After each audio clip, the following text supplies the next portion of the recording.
Hi friends, welcome back to my channel Adhanya's Act Studio. இன்னைக்கு நம்ம சேனல்ல ஒரு vlog தான் பார்க்க போறோம். இந்த vlogல நம்ம ரொம்பவுமே பழமை வாய்ந்த 1000 வருடம் பழமை வாய்ந்த பல மர்மங்களும் அதிசயங்களும் சிற்பக்கலையில சிறந்து விளங்குற ஒரு கோவிலுக்கு தான் நம்ம போய்கிட்டு இருக்கோம்.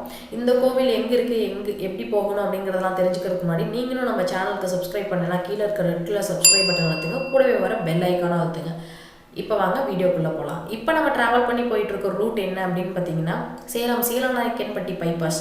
அந்த பைபாஸில் ஆத்தூர் சென்னை போகிற வழியில் நம்ம போய்கிட்டு இருக்கோம். இந்த வழியிலையும் பார்த்தீங்க அப்படின்னா சுற்றியும் மலைகள் தெரியுதா. சேலம் அப்படின்னாவே மலைகள் தாங்க. இந்த மலையிலையும் நிறைய கோவில் இருக்குது. எனக்கு சான்ஸ் கிடைச்சா கண்டிப்பாக நான் வந்து அங்கேயும் போய்ட்டு உங்களுக்கு வீடியோ அப்லோட் பண்ணுறேன். இப்போ நம்ம வந்து நேராக வந்துகிட்டே இருக்கிறப்ப பார்த்தீங்க அப்படின்னா நம்மளுக்கு லெஃப்ட்டில் வந்து கணேஷ் காலேஜ் அப்படின்னு சொல்லி ஒரு காலேஜ் வரும். அதுக்கு அடுத்ததாக பார்த்தீங்க அப்படின்னா ஒரு சின்ன ரவுண்டானா வரும். அந்த ரவுண்டானால வந்து நம்ம லெஃப்ட்டில் கட் பண்ணி உள்ளே போகணும். இப்போ நம்ம காலேஜை கிராஸ் பண்ணியாச்சு. இதுதான் அந்த ரவுண்டானா. இப்போ நம்ம அந்த ரவுண்டானால லெஃப்ட்டில் கட் பண்ணி உள்ளே வந்துட்டோம். நேராக போனோம் அப்படின்னு பார்த்தீங்கன்னா ஆத்தூர் சென்னை போகிற வழி. இப்போ நம்ம கட் பண்ணி வந்துட்டு இந்த ரூட் வந்து எங்கே எண்ட் ஆகுதோ அங்கே பார்த்தீங்க அப்படின்னா நம்ம மெயின் ரோட்டில் வந்து ஜாயின் ஆகும். அந்த பர்டிகுலர் பிளேஸில் பார்த்தீங்க அப்படின்னா ஒரு பெட்ரோல் பங்க் இருக்கும். இதுதான் அந்த பெட்ரோல் பங்க். இப்போ இந்த பெட்ரோல் பங்க்லேருந்து நம்ம லெஃப்ட்டில் போனோம் அப்படின்னு பார்த்தீங்கன்னா சேலம் டவுன் ஏரியாவுக்கு போகலாம். பட் நம்ம இப்போ ரைட் சைடு தான் போக போகிறோம். அப்போ தான் நம்ம அந்த கோவிலை ரீச் பண்ண முடியும். இப்போ இந்த இடத்துல இருந்து நம்ம ரைட் சைடு கட் பண்ணி டர்ன் பண்ணி போய்க்கலாம்.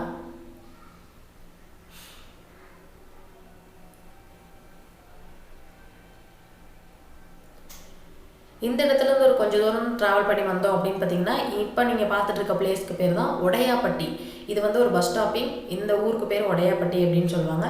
இந்த உடையாப்பட்டியிலேருந்து நம்ம உள்ளே வந்து ட்ராவல் பண்ணி ஒரு 2 to 3 கிலோமீட்டர்ஸ் போனோம் அப்படின்னா தான் கந்தாசிரமம் இருக்குது. அந்த கந்தாசிரமம் வந்து ஆல்ரெடி நான் போயிட்டு உங்களுக்கு வீடியோ அப்லோட் பண்ணியிருந்தேன்.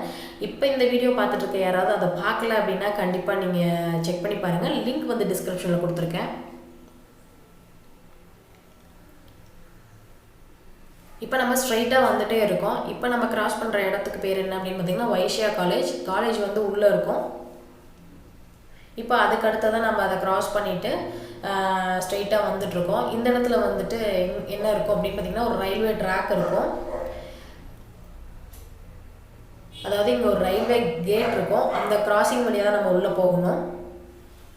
இப்போ நான் கூட்டிகிட்டு போயிட்டுருக்க வழியில் பார்த்தீங்கன்னாவே உங்களுக்கு நிறைய புரிஞ்சிருக்கும் எந்த ஊருக்கு போயிட்டுருக்கோம், எந்த கோவிலை பார்க்க போகிறோம் அப்படிங்கிறது. இங்கே வந்து ஒரு செக் போஸ்ட் இருக்குது. அதை தாண்டினதுக்கப்புறம் இந்த இடத்துக்கு பேர் என்னன்னு பார்த்தீங்கன்னா அயோத்தியா பட்டணம் ரயில்வே கேட். இந்த கேட்டில் வந்து பார்த்திங்க அப்படின்னா நம்ம இங்கே உள்ள லெஃப்ட்டில் கிராஸ் பண்ணி போகணும். ஸ்ட்ரெயிட்டாக போனோம் அப்படின்னா வாழப்பாடி, ஆத்தூர், கள்ளக்குறிச்சி போகிற வழி. இப்போ நம்ம லெஃப்ட்டில் டர்ன் பண்ணி இந்த ரயில்வே ட்ராக் இருக்கு இல்லையா, அதையும் கிராஸ் பண்ணி நம்ம வந்துட்டுருக்கோம். இந்த ரூட் வந்து என்ன அப்படின்னு பார்த்தீங்கன்னா சேலம் டு அரூர், திருப்பத்தூர் போகிற வழி.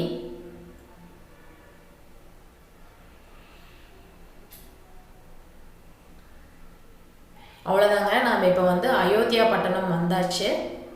இந்த ஊரில் தான் பார்த்தீங்க அப்படின்னா ரொம்பவுமே பழமை வாய்ந்த பல அதிசயங்களும் மர்மங்களும் ரொம்பவுமே நம்ப முடியாத சில சிறப்பம்சங்களும் நிறைஞ்ச ஒரு கோவில் இருக்குது. அந்த கோவிலுக்கு தான் நம்ம இப்போ போயிட்டுருக்கோம்.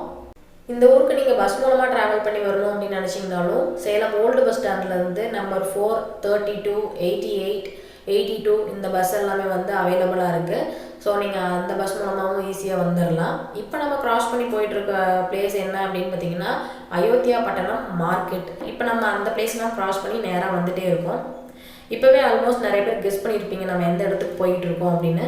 அதாவது சேலமில் இருக்கவங்களா இருந்தால் கெஸ் பண்ணியிருப்பீங்க. இப்போ நம்ம கிராஸ் பண்ணி வந்தோம் இல்லையா ஒரு பிரிட்ஜ், அந்த பிரிட்ஜில் வந்து பார்த்திங்கன்னா திருமணி முத்தாறு அப்படிங்கிற ஆறு ஓடுது. இப்போ வந்து தண்ணியெல்லாம் ஓடல. இப்போ நம்ம அந்த இடத்தையும் கிராஸ் பண்ணி நேராக வந்துகிட்டே இருக்கோம். அவ்வளோதான் ஃப்ரெண்ட்ஸ், நம்ம இப்போ வந்தாச்சு. இதுதான் வந்து அயோத்தியா பட்டணம். இந்த அயோத்தியா பட்டணத்தில் இருக்கிற ரொம்பவுமே வேர்ல்ட் ஃபேமஸ் அயோத்தி ராமர் கோவிலுக்கு தான் நம்ம இப்போ வந்திருக்கோம். அவ்வளோதான், நம்ம இப்போ கோயில் வந்து ரீச் ஆயாச்சு. இந்த கோவிலில் இருக்க சாமி பேர் என்ன அப்படின்னு பார்த்தீங்கன்னா அருள்மிகு ஸ்ரீ கோதண்டராம சுவாமி. இந்த கோவில் தான் நம்ம இன்னைக்கு பார்க்க போகிறோம். இந்த கோவிலில் தான் ரொம்பவுமே பழமை வாய்ந்தது, அதுவும் 1000 வருஷம் பழமை வாய்ந்த கோவில். வாங்க இப்போ நம்ம கோவிலுக்குள்ளே போகலாம். நம்ம இப்போ இந்த கோவிலோட தலவரலாறு என்ன அப்படின்னு பார்க்கலாம். இந்த இடம் வந்து ஃபர்ஸ்ட் பார்த்தீங்க அப்படின்னா பரத்வாஜ முனிவரோட ஆசிரமமாக இருந்துச்சு. இலங்கையிலிருந்து போர் முடிச்சு ராமர் வந்து சீதையை கூட்டிகிட்டு வரும்போது பரத்வாஜ முனிவர்கிட்ட ஆசீர்வாதம் வாங்கலாம் அப்படின்னு சொல்லி இந்த இடத்துக்கு வராங்க. அப்போ பார்த்தீங்க அப்படின்னா ராவணனோட தம்பி விபீஷணன் வந்து ஆசைப்பட்டதுக்காக அவங்க முதல்ல இங்கே பட்டாபிஷேகம் ஏற்றுக்கிறாங்க. அதுக்கப்புறம் தான் அயோத்தியில் போய் 2வதாக பட்டாபிஷேகம் ஏற்றுக்கிட்டாங்க. அதுக்கப்புறமா இந்த இடத்தோட சிறப்பம்சங்கள்லாம் தெரிஞ்சுக்கிட்ட கட்டடக்கலையில் சிறந்து விளங்குற திருமலை நாயக்கர் இந்த கோவிலை ரொம்பவுமே டிஃப்ரெண்ட்டாக கட்டியிருக்காரு.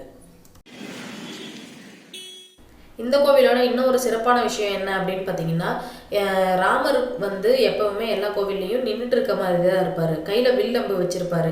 ஆனால் இந்த கோவிலில் மட்டும் ராமர் அமர்ந்த கோலத்தில் தான் இருப்பார். அதுவும் கால் மேலே கால் போட்டு கையில் வந்து சின்முத்திரை காட்டி அமர்ந்திருப்பார். அது வந்து ஒரு சிறப்பான விஷயம். ஏன் அப்படின்னு பார்த்தீங்கன்னா அவங்க பட்டாபிஷேகம் ஏற்றுக்கிட்டதுனால அமர்ந்த கோலத்தில் இருக்காங்க.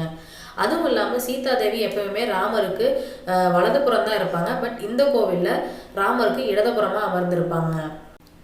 ராமரும் சீதையும் இங்கே பட்டாபிஷேக கோலத்தில் இருக்கிறனால இந்த கோவில் கருவறை மண்டபத்துக்குள்ள மற்ற சில தெய்வங்களும் இருக்காங்க. அவங்க யார் அப்படின்னு பார்த்தீங்கன்னா லக்ஷ்மணன், விபீஷன், சத்ருகன், அங்கதன், ஜாம்பவான், ஹனுமன், இவங்க எல்லாமே வந்து ராமர் சீதையை வணங்கிட்டு இருக்கிற மாதிரி அவங்களோட சிலையும் பார்த்தீங்க அப்படின்னா உள்ள பிரதிஷ்டை பண்ணியிருக்காங்க. அதுக்கடுத்து தான் இந்த கோவிலில் ரொம்பவுமே ஆச்சரியமான நம்ப முடியாத ஒரு விஷயம் என்ன அப்படின்னு பார்த்தீங்கன்னா ராமர் சீதை வர்றதுக்கு முன்னாடியே ஹனுமன் இங்கே முதல்ல வந்துட்டு தான் சொல்கிறாங்க. அதனால் அவருக்கு இந்த கோவிலிருந்து கொஞ்சம் தூரம் தள்ளி ஒரு கோவில் வந்து அமைச்சு கொடுத்துருக்காங்க. அந்த கோவிலில் ஹனுமன் வந்து ராமரை வணங்கிட்டு இருக்கிற மாதிரி போஸ்டில் வந்து அவரோட சிலை இருக்கும். அந்த சிலைக்கு பின்னாடி இருக்கிற சுவற்றில் சில ஜன்னல் ஓட்டைகள் இருக்கும். அந்த ஓட்டை வழியாக சூரிய ஒளி வந்து இங்கே இருக்கிற ராமரோட முகத்தில் படுற மாதிரி அப்போவே வந்து ரொம்பவுமே டிஃப்ரெண்ட்டாக யோசித்து இந்த கோவில் வந்து அமைச்சிருக்காங்க. அது வந்து இப்போ வந்து இருக்கிற காலகட்டத்தில் அந்த சூரிய ஒளி இந்த மாதிரி வருதா அப்படின்னு கேட்டால் இப்போ இருக்கிற காலகட்டத்தில் அது வந்து பாசிபிள் கிடையாது. ஏன்னா இப்போ நிறைய வீடுகள்லாம் வந்து உருவாகிடுச்சு. இங்கே வந்து இவங்களுக்கு முதல்ல பட்டாபிஷேகம் முடிச்சுட்டு அடுத்ததான் அயோத்தி உடனே கிளம்ப வேண்டியதாக இருந்தது. அதனால இந்த கோவிலோட வடிவமைப்பு பார்த்தீங்க அப்படின்னா ஒரு தேர் வடிவமைப்பில் இருக்கும். அதுதான் இந்த கோவிலோட ரொம்பவுமே சிறப்பு வாய்ந்த விஷயமா இருக்குது. அதுக்கடுத்ததான் இந்த கோவிலை பற்றின ஒரு மர்மமான விஷயம் என்ன அப்படின்னு பார்த்தீங்கன்னா இந்த கோவிலை கட்டின கட்டிட வல்லுநரோட சிலையும் இந்த கருவறை மண்டபத்தில் வடிவமைக்கப்பட்டிருக்கு. அதில் வந்து அவரோட நாக்கு துண்டிக்கப்பட்ட நிலையில் இருக்குது. அது ஏன் அப்படிங்கிற விஷயம் வந்து இன்னுமே யாருக்கும் தெரியலை. அதுவும் இல்லாமல் மற்ற சிலைகளில் பார்த்தீங்க அப்படின்னா அதோட மூக்கு வந்து உடைக்கப்பட்ட நிலையில் இருக்கும். அது வந்து கட்டுறப்போ கட்டியிருக்காங்க. பட் ஆனால் மூக்கு வந்து அதுக்கப்புறமா வந்து உடைஞ்சிருக்கு. அது ஏன் அப்படிங்கிற ரீசனும் இன்னும் யாருக்கும் தெரியல. இது வந்து இந்த கோவிலை பற்றின ஒரு ரகசியமாகவே இருக்குது. அதுக்கடுத்ததான் இந்த கோவிலை பற்றின ஒரு சிறப்பான விஷயம் என்ன அப்படின்னு பார்த்தீங்கன்னா இந்த சீலிங்கில் இருக்கிற பெயிண்டிங் இதெல்லாமே வந்து பார்த்தீங்க அப்படின்னா மூலிகை பெயிண்டிங், 1000 வருடம் பழமை வாய்ந்த பெயிண்டிங். இன்னுமே வந்து ஓரளவு சூப்பராக மெயின்டைன் ஆகிட்டு இருக்கு. இந்த கோவில் பார்த்தீங்க அப்படின்னா நல்ல அமைதியான சூழலில் அமைஞ்சிருக்கும். அதனால இங்கே வந்துட்டு போனோம் அப்படின்னாவே நம்மளுக்கு மனசுக்கு வந்து ஒரு அமைதி கிடைக்கும். அதுக்கடுத்ததான் இந்த கோவிலில் ரொம்பவுமே சிறப்பு வாய்ந்த விஷயம் என்ன அப்படின்னு பார்த்தீங்கன்னா இந்த கருவறை மண்டபத்தில் இருக்கிற தூண்கள் தான். இந்த தூண்களில் வந்து நம்ம கை வச்சு தாளம் தட்டுற மாதிரி தட்டினோம் அப்படின்னா ரொம்பவுமே வித்தியாசமான ஒரு சவுண்டு வந்து வரும். அந்த மாதிரி அவங்க ரொம்பவுமே டிஃப்ரெண்ட்டாக வந்து யோசித்து இந்த தூண்களை வந்து அமைச்சிருக்காங்க. அதுக்கடுத்ததான் இன்னொரு சிறப்பான விஷயம் என்ன அப்படின்னு பார்த்தீங்கன்னா இந்த கோவிலுக்கு வெளியே இருக்கிற கொடிமரம் தான். இந்த கொடிமரம் பார்த்தீங்க அப்படின்னா ஒரே கல்லால் செஞ்ச கொடிமரம். இதுக்கு மேலேயும் வந்து கார்த்திகை தீபத்தப்போ அகல் விளக்கேற்றுவாங்க. இன்னொரு சிறப்பான விஷயம் என்ன அப்படின்னு பார்த்தீங்கன்னா இப்போ ரீசெண்டாக அயோத்தியில் ராமர் கோவில் கட்டுறதுக்கு வந்து பர்மிஷன் கொடுத்தாங்க இல்லையா, அப்போது இந்த ராமர் கோவிலில் இருந்தும் கல், மண், அதுக்கப்புறம் தீர்த்தம் இதெல்லாம் வந்து பூஜை செய்து அனுப்பப்பட்டுச்சு. ஓகே ஃப்ரெண்ட்ஸ், இந்த கோவிலை பற்றி எனக்கு தெரிஞ்ச ஒரு சில விஷயங்கள் வந்து நான் உங்களோட ஷேர் பண்ணியிருக்கேன். இதை தாண்டி மற்றது ஏதாவது உங்களுக்கு தெரியும் அப்படின்னா கண்டிப்பாக கமெண்ட்ஸில் சொல்லுங்கள், நானும் தெரிஞ்சுக்கிறேன். இந்த மாதிரி நம்ம ஊரில் அதுவும் நம்ம தமிழ்நாட்டில் ஒரு கோவில் இருக்குது அப்படின்னா நீங்கள் டைம் கிடச்சிருந்தா கண்டிப்பாக விசிட் பண்ணிக்கலாம். இந்த வீடியோ வந்து உங்களுக்கு